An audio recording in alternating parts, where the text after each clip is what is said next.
Welcome to the Her Story Circle podcast, the podcast that brings you the extraordinary tales of everyday women who are changing the world. I'm your host, Gertrude Mache, and I'd like to acknowledge traditional custodians of the land on which we meet today. I also like to pay my respects to elders, past, present, and emerging. Every week, we dive into the lives, challenges, and triumphs of women from all four corners of the globe. We're here to inspire, enlighten, and connect, sharing stories that uplift and empower. So grab a cup of coffee, settle in, and join us as we explore the incredible journeys of women shaping our future. This is Her Story, where every woman's voice matters. Hello, everybody, and welcome back to this is Gertrude Mache here in beautiful Melbourne, Australia. And today I am graced with the presence of yet another fascinating young woman. Welcome, welcome, welcome to our tribe. Please tell everybody your full name, where you're based, and share your story with us today. Hi everyone, I'm so excited to be here. I'm Claudia Guerreiro. My surname means warrior in English, and I'm originally from Portugal. I live in Germany, in Dresden, which is a small city near Berlin. And I'm just so excited to have this opportunity. Thank you so much, Gertrude, for having me in Her Story. My story starts back in my 20s, so I'm now 32, turning 33 very soon, when I really wanted to have a career that would have an impact in the world. I worked for a ton of nonprofits and for-profits, and I really wanted to make a change, but I find it hard to find my place in the world. I lived in a lot of different places, starting with France, Cambodia, Singapore, and now Germany. I've also spent some time in Spain. I really try to get acquainted with as many different cultures as possible. And so my journey led me to entrepreneurship because I was so passionate about various different topics, but one topic that was very close to my heart, and it is still very close to my heart, is marketing and communications. So I've worked in the field of marketing and communications for some time now. And at some point, after working very hard for different places, such as startups and nonprofits, I experienced burnout. And this was also the time that COVID hit back then. So there was a lot of different things going on in my life that made it really difficult. And I just thought of quitting my career in marketing altogether because I did not feel connected to what marketing and communications have been creating in the world. I think marketing and communications have been part of the problem in many ways when it comes to consumerism, perpetuating stereotypes, making people feel bad about themselves to get them to buy something, and really feeling like they're just not enough, you know? And so I did not want to be part of this.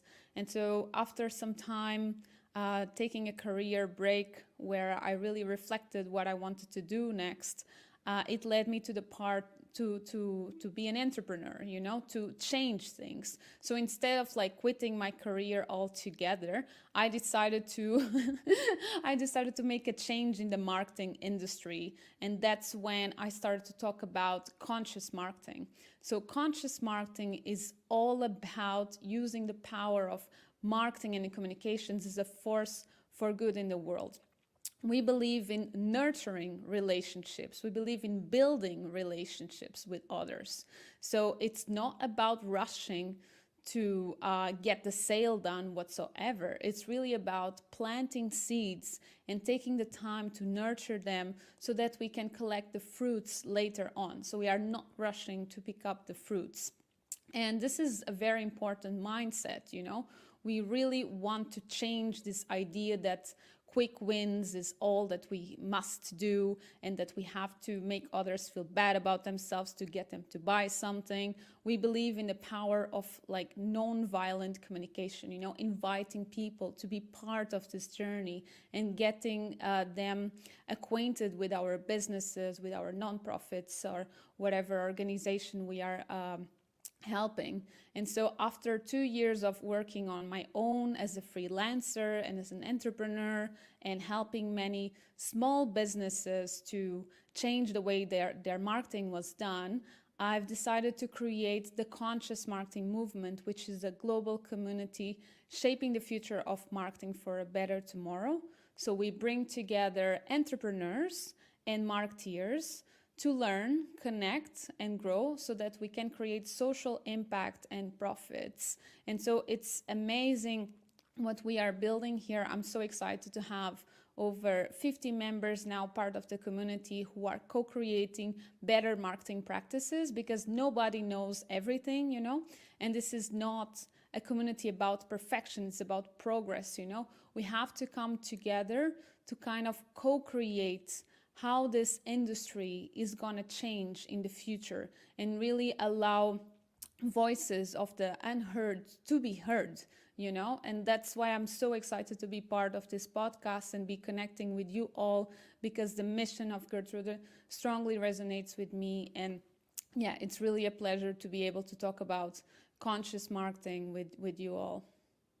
So conscious marketing, there are like 8 key principles that we follow in our work. So for example, from profit-driven to purpose-driven, from company-centric to customer-centric, from price-driven to value-driven, from competitive to collaborative, from interruption to attraction, from complex to simple, from duplicity to honesty, and from fear to love. So these are the 8 key principles that guide our work. And so we try to implement this in our marketing practices, in everything we do. So for example, from fear to love, instead of saying like, don't miss out, few spots left, join us on this, we like get this offer right now, we say something along the lines of, join us on this journey if it resonates with you. We use the power of language to really change the way that we sell things. The awareness needs to be there. So it is super interesting to think about that marketing could be a part of, changing the world instead of being part of the problem. So I really invite like all the marketeers, all the entrepreneurs to rethink their marketing processes together with us and focus on non-violent communication, focus on transparency, focus on authenticity, and also compassion. It's not about making others feel like they are not enough to be part of our journey. It's about bringing this positive, this inspiration to their lives so that we can improve their lives with our products and services instead of making them feel worse. So it's all about really coming together to rethink how business is done, how it's not about just doing any products or any services. It's about meeting existing needs of society and really like helping them to achieve their goals, no matter what goals they have. Claudia, with a rich background in living in various countries and embracing different cultures, can you share how these experiences have shaped your approach to marketing and the concept of conscious marketing movement? Yes, thank you so much for this question. So my experiences all over the world really helped me to see marketing differently. So for example, I think in different parts of the world, we have perpetuated different stereotypes about other people. I've lived some time in Asia and I saw how advertisements were done to perpetuate a certain idea. For example, at the top of my head, we know that a lot of cleaning products, for example, are associated to women. All the advertisements are with women and so on. And so advertisement has a big power to make a change, instead of always portraying a certain ethnicity or gender and so on. We have the power to change how others perceive even like products and services that are often used by, let's say, women, you know? And so for me, by seeing, by being able to live, for example, in Cambodia, in Singapore, in Germany, in Spain, I really realized that this is not just a local problem, it's a global problem, you know? We are using advertisement and marketing and communications as a way to perpetuate how things are done. And so brands need to be bold to make a change, you know, need to make a stand on what they believe it's a better future for all of us, you know, and portray the voices of the unheard, you know, and stop just assuming that we should speak for these people, you know, we should just give them the room to speak for themselves. So I'm very excited to use the power of businesses for good. And I think marketing and communications will play a crucial role in making those changes, because we cannot do it alone by ourselves, but we can do it together, you know, and that's why I created the conscious marketing movement. And this community I'm already learning so much with my peers, you know. Yes, they are learning with me, but I'm also learning with everyone who is involved, who brings new ideas on how we can do better advertisement and how we can do better marketing in general. So was there a specific moment or experience that catalyzed your shift towards conscious marketing? And can you tell us more about that turning point? Absolutely. During COVID times, I was working for a brand that did not resonate with my values. And I had to do things that did not resonate with me. I didn't want to do certain marketing practices that I was being asked to. And yes, I had the power to say no, but it is not easy. So I empathize with a lot of the marketeers out there who want to do different things, but then they are told that, you know, no, this is the way that it's done, just follow the process and so on. And so I kept going against what I wanted to do. And at some point I really experienced that this was not for me. And I really entered into this burnout mode that I was like, no, marketing career is not for me at all, because I can't continue to perpetuate things that are so wrong in society, and I'm being part of the problem, you know. And it was a very hard moment for me.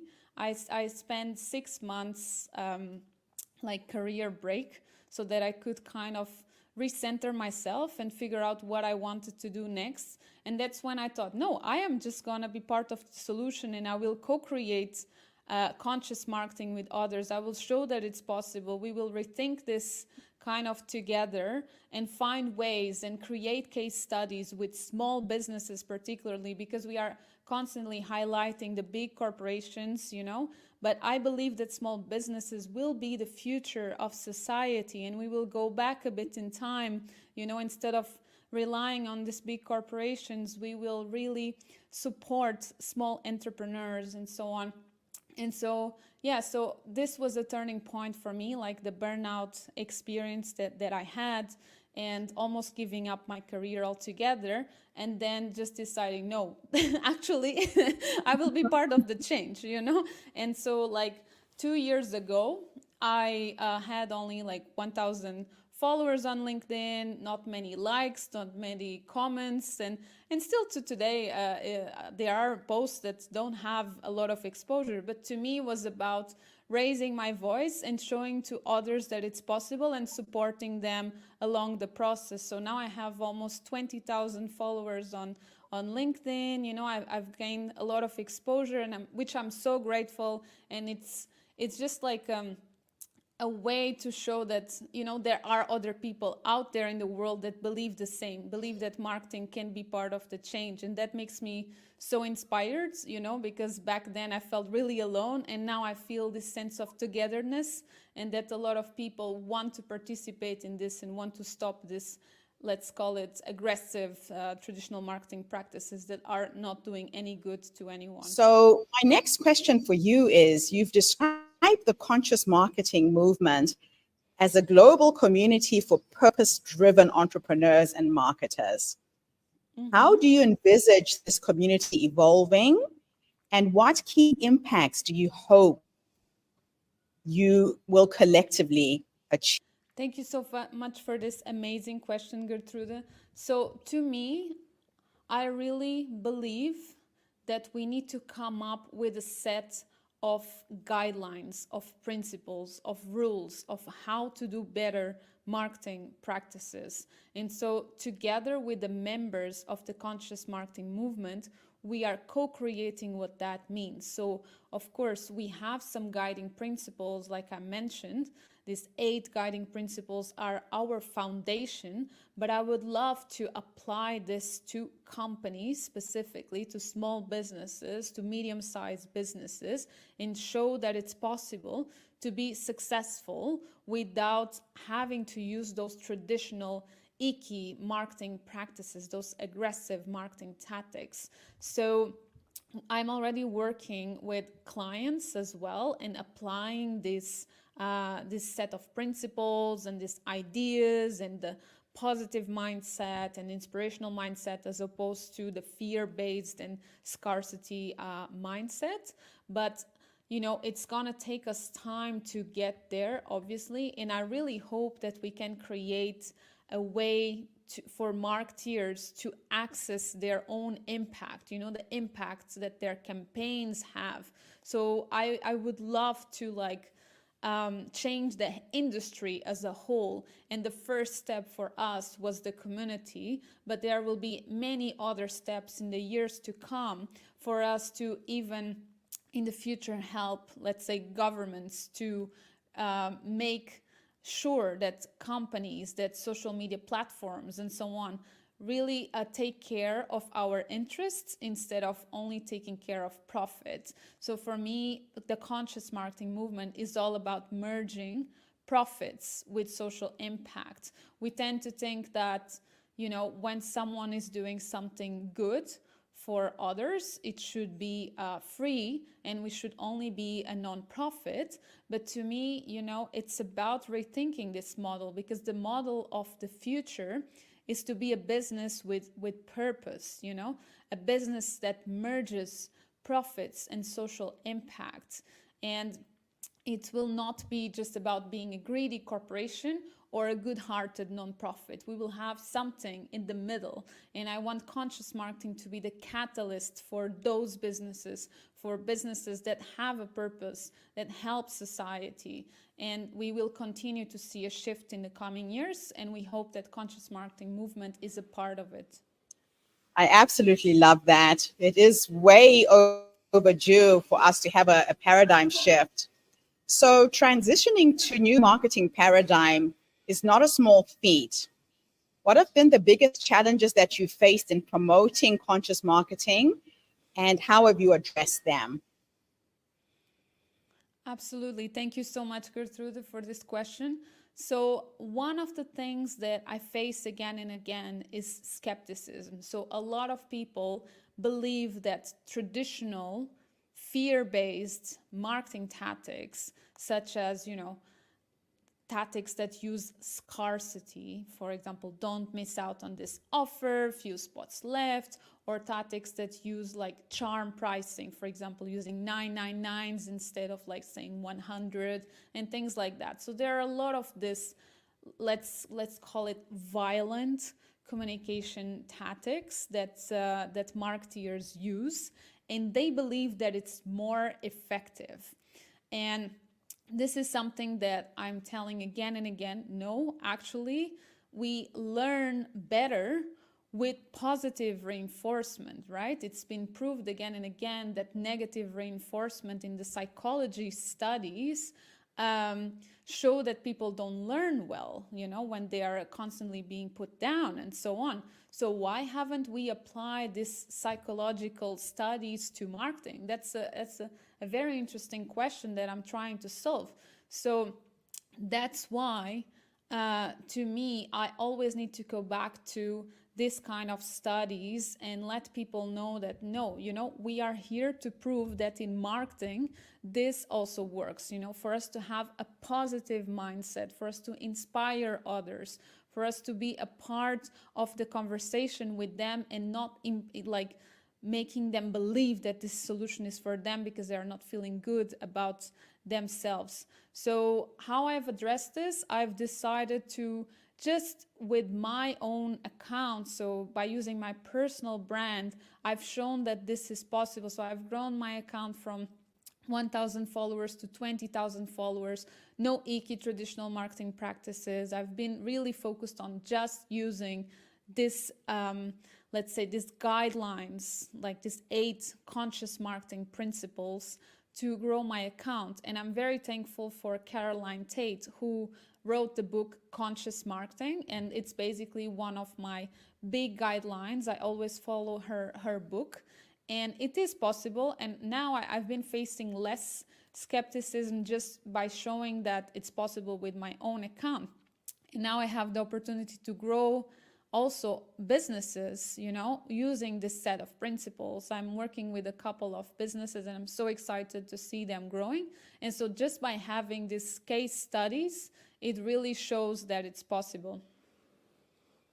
I was just about to go in and ask that question, that can you share a success story or a case study from the consciousness marketing movement that illustrates the positive impact of this approach on a brand or on a campaign? Absolutely. Thank you so much for this question. So, for example, I am working with the European Women on Boards.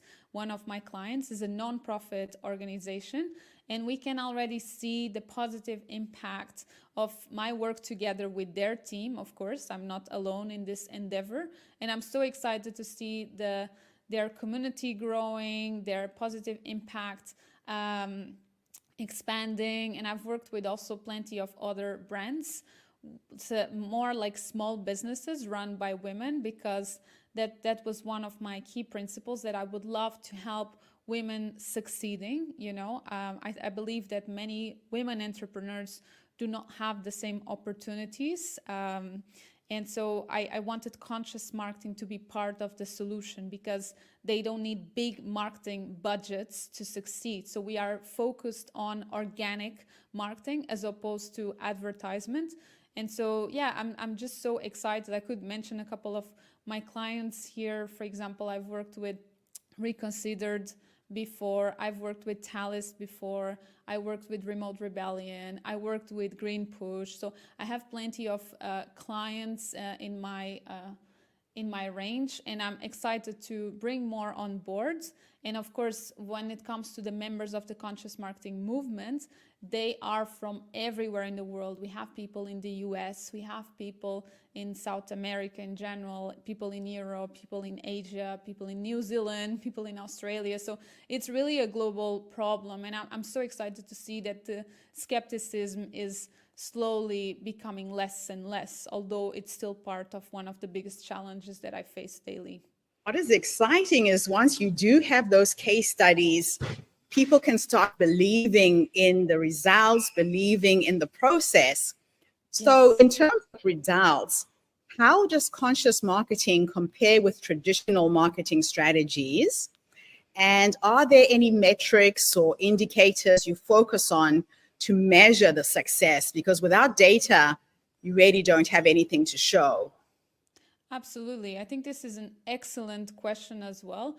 It's not that we are completely different when it comes to metrics. We still need to measure results. It's more like our approach is what sets us apart. So of course we might, for example, if we are talking about a social media campaign, we might measure impressions just as normal traditional marketing would do. But it's more about, okay, did this campaign bring also other things like hidden metrics? How did people feel about these campaigns? How people engaged with this campaign? So it goes way beyond just looking into the superficial kind of metrics. So we use a lot feedback forms to kind of gather this data, on how people felt. And that's a really important part of the process. So of course we measure the same things as traditional marketing, yes, but we go beyond that. We really try to measure the impact that these campaigns have on people. Not just looking at numbers. I absolutely love that. So, for marketers looking to transition into a more ethical and conscious practice, what initial steps would you recommend? I think that the first step would be to connect with other peers, and that's one of the reasons why I created the conscious marketing movement. A lot of us feel alone in our journeys. Like, I felt when I first started, I felt like there wasn't some sort of tribe or community that was really pushing for better marketing practices, more ethical marketing practices. And so I used LinkedIn as the key platform for that. So I started to connect with people. I started to have virtual coffee chats. And that's when I realized that there was a clear need. So there was an existing need for marketeers who were doing traditional marketing but wanted to change their practices and didn't know where to start. And so I would suggest that if it resonates with you, come and check the conscious marketing movement, because you can connect with plenty of other marketeers who believe marketing can be a force for good. And then you can take it from there, because we have plenty of learning resources for you also there, where you can learn exactly how we are changing the marketing industry. I love it. It is all about being in a community, right? When you have like minded people around you who think like you, who do like you, to help you transition from one place to another. Yes. So let's talk a little bit about your personal growth. Living outside your comfort zone seems to be a recurring theme in your life. How has this willingness to embrace discomfort contributed to your personal and professional growth? That's a very good question. So I think it's very important for us to not get too comfortable where we are, because things change so rapidly, especially when it comes to marketing. Things change all the time. We have new tools, AI has taken over recently, and so it's just not possible these days to just rely on staying the same for the next 10 years. Things have drastically changed with technology. So for me, it has been always important to try new things and be curious, because when you're curious, you're also able to connect with people from different nationalities, backgrounds, ages, and so on.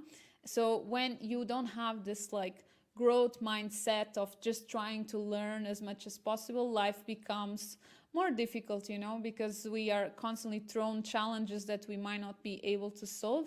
So I'm very grateful that I had the opportunity to live in all of those different places, to also meet so many different people, because thanks to these perspectives, I could also believe that being an entrepreneur was possible for me. Maybe when I was in my early years, I envisioned an entrepreneur as a typical, big company and so on. And I think it's so important that we show that also small businesses can succeed, and you don't need to be the next unicorn to be happy. So yes, it's about breaking those stereotypes, breaking those ideas, and showing that there are other ways possible for you to be successful. We always have to show what's possible.